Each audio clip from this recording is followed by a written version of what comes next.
Augustine of Hippo, De Praedestinatione Sanctorum, episode 18.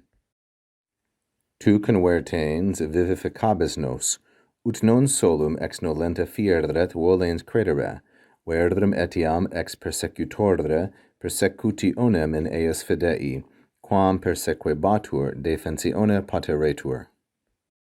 Remember that in order for this to make sense, you must look at the previous episode because this is a clear continuation. According to what was said through the prophet, you, when you turn, you will quicken us, you will bring us back to life. This is a reference to Psalm 80, verse 18, and what we have here, of course, is the participle convertens, which is a present participle from the third conjugation verb converto, convertere. The object of vivificabis or vivificabis is nos, which is going to be masculine, plural, and accusative, and vivificabis is a first conjugation verb here in the second singular future indicative active.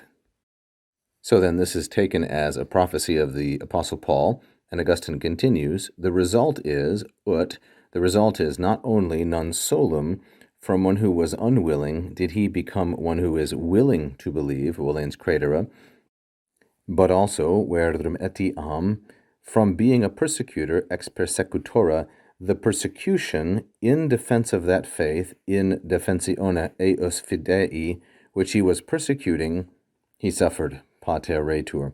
So this, as in all of Augustine's prose, is beautiful and well put together and very precise.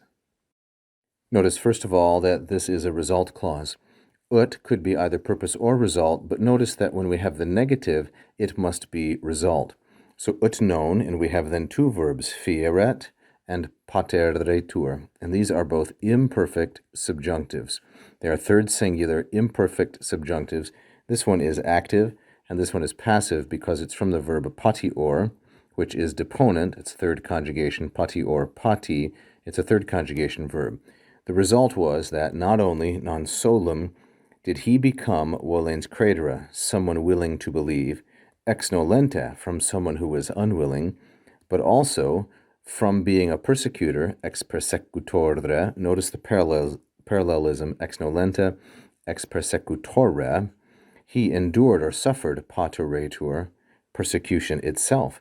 So notice the contrast between nolenta, volens, and then persecutionem and persecutore. You see, he became someone who suffered persecution. Now, why did he do that? We're going to have this prepositional phrase here, which tells us the occasion for the suffering of persecution. In defensione. Defensione is a feminine singular, ablative noun of the third declension, and we have eis fidei, which is going to be feminine singular, and genitive, fidei being fifth declension.